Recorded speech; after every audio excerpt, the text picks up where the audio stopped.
People come, people go. It's a fact of life. Dear friends, there are few places in the world in which you can appreciate the games, the power plays, the rivalry between nations as well as you can in the Middle East.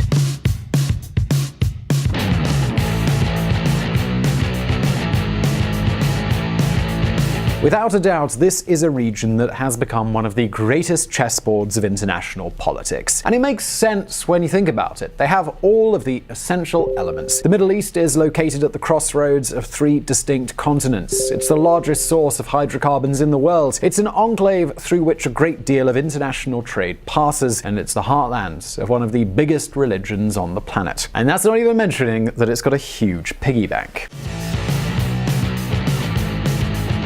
Energy, commerce, money, religion. The Middle East has really become an international player in recent decades. And to top it off, we're talking about a place that has traditionally been a hornet's nest. And in recent years, this penchant for drama has only increased.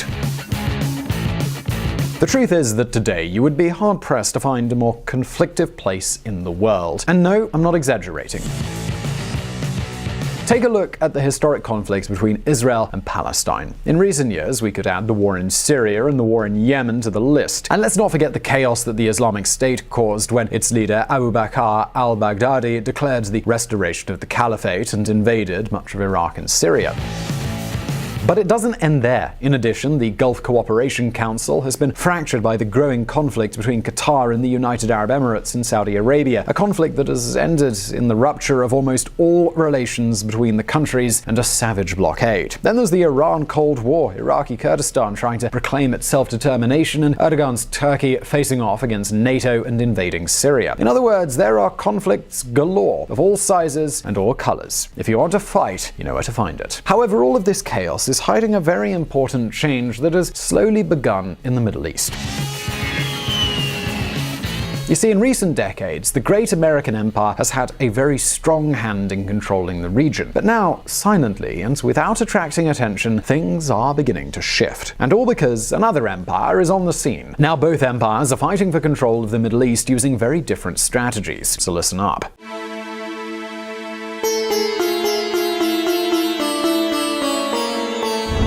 The arrival of the Eastern Empire.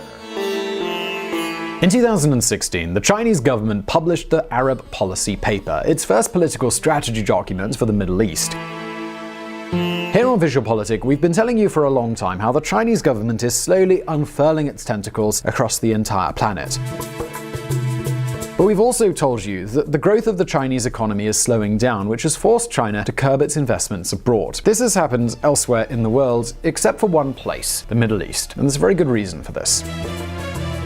Right here on YouTube, you can find very interesting documentaries such as how Nazi Germany was forced to invest huge amounts of its resources to produce synthetic oil from coal. And right there was Germany's Achilles heel, the lack of fuel. Without energy, there can be no power, there can be no prosperity. And in a way, that's a modern problem too. China is the second biggest consumer of oil, right behind the United States. The difference is that China, unlike the US or even Russia, has increasingly had to import more and more oil to meet its needs.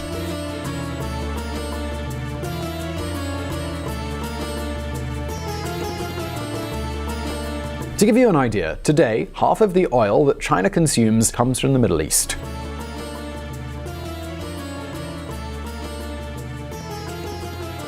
And it's not just oil. The exact same thing happens with natural gas. In 2019, China will become the world's largest natural gas importer across the globe. China accounts for 1/3 of the world's natural gas demand. And things are expected to become even worse in the future. You see, the Chinese economy is an economy that has been built on coal. Want to hear a curious fact? Since 2011, China consumes more coal than all other countries in the world put together. The problem, as you all know, is that coal is a tremendously polluting energy source, and this not only impacts climate change, but also the quality of life and health of Chinese citizens. Some days, these cities seem to have been built inside of a fireplace. That's precisely why the government is pushing to replace this energy source with cleaner alternatives, renewable energies, nuclear energy, and natural gas. In other words, China's energy dependence is and will be one of this country's biggest weaknesses. So you can already see how important it is for the Chinese government to control and guarantee its oil and natural gas sources. If supply to these resources were impeded, all the power and prosperity of the Asian giant would collapse. When the Chinese government debates national security, they have to talk about energy. And there's also one other very important detail. China isn't the only Asian nation that depends on energy supplies. Without delving too deep, two of its neighbors and great rivals have even higher dependence levels. In Japan's case, their dependence on Middle Eastern oil exceeds 90% of its consumption, and in India's case, 60%. Let me explain this another way. Controlling hydrocarbon sources can not only be useful to China from the security of supply point of view, but also as a geopolitical instrument.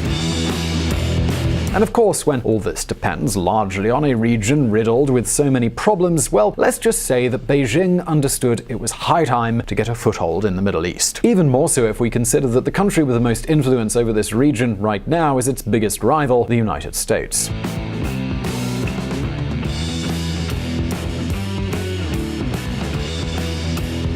But that's not the only reason. There's another reason that explains China's growing interest in the petro-monarchies region: ensuring the safety of their trade routes. As you know, the Chinese economy is very focused on exports. Well, a substantial part of all Chinese trade passes directly through the Middle East, and in order for trade to flow, China depends on both the ports and the so-called choke points in that area. These are critical points in many supply chains, and if a rival such as the United States were able to close them, it would interrupt most of China's trade, both inbound and outbound. We're talking about places such as the Suez Canal, the Mandeb Strait, or Hormuz Strait. And keep in mind that these are waters full of American naval ships.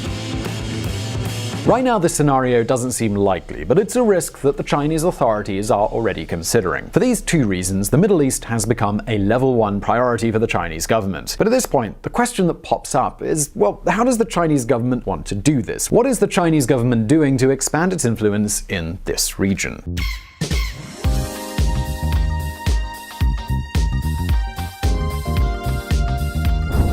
China's power paths. In the field of international politics, the strategy that the Chinese follow to achieve their objectives is different from what we're used to. You see, China doesn't want to gain control in the Middle East by using its army. Instead, it wants to use a very different mechanism. It's nothing new. They've been doing it all over the world. The Asian giant wants to create a culture of economic interdependence, one so strong that it can give China enormous influence among the region's countries. This is an interdependence that guarantees full access to, and in some ways control of, all the oil and natural gas they need. This explains why China has positioned itself as the largest investor in the region since 2017. That's even above the United States itself. 1 out of every 3 euros that are invested in the Middle East come from Chinese money. It's the only region in which Chinese foreign investment continues to grow steadily. For example, in 2016, the Chinese company Sinopec and the Saudi company Aramco agreed to jointly build a refinery worth more than $10 billion in Saudi Arabia. In Kuwait, Sinopec has also participated in the construction of the largest refinery in the world, a project worth more than $13 billion. And in Oman, quick question, have you ever heard of Duqm? Well, keep this name in mind because it's likely to become very well known very soon. Duqm is a new city and port that is shooting up in a part of Oman where there was just hardly anything about 5 years ago. Today, it's one of the largest special economic zones in the entire Middle East, and it's here that Chinese companies are investing billions of dollars. Refineries, ports, airports, hotels, offices, business campuses. We're talking about a completely new industrial city located at the gates of the Hormuz Strait. That is, Chinese shipping companies can operate without having to enter the Persian Gulf. And it's not only a haven for shipping companies. Among the billion-dollar Chinese investments, there are factories of all kinds. These are only 3 examples of the huge investments China is pouring into this area of the world. Back in 2008, the region received barely 1% of all the money that China invested globally. Today, there is Chinese money all over the Middle East. But the Chinese don't only invest their money, they also have no problem selling all kinds of technology to these countries, especially military technology. For example, many of the military drones and ballistic missiles that are operated in the region are Chinese-made. And all this comes at precisely the same time as the other great power, the American empire, is radically changing its strategy for the Middle East.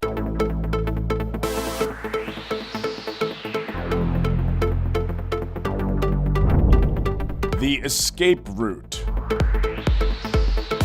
After investing hundreds of billions of dollars and paying a huge price in human lives, the United States seems to be done with the Middle East, especially now that they're about to achieve full energy independence.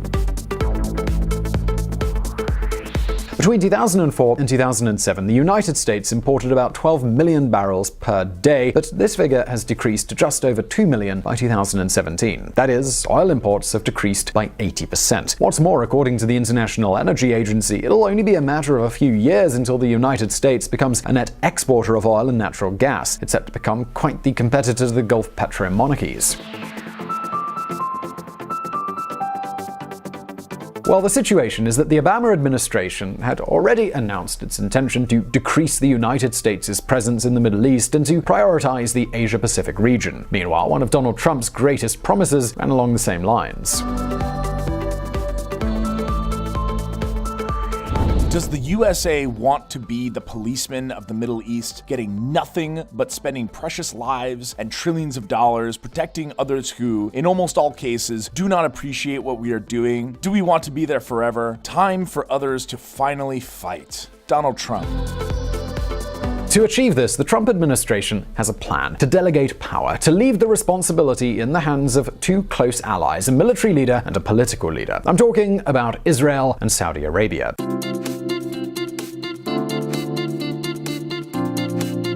That explains why, since Trump arrived at the White House, his relations with Riyadh and Jerusalem have become very, very good. Saudi Arabia has been willing to allow it and to forgive everything.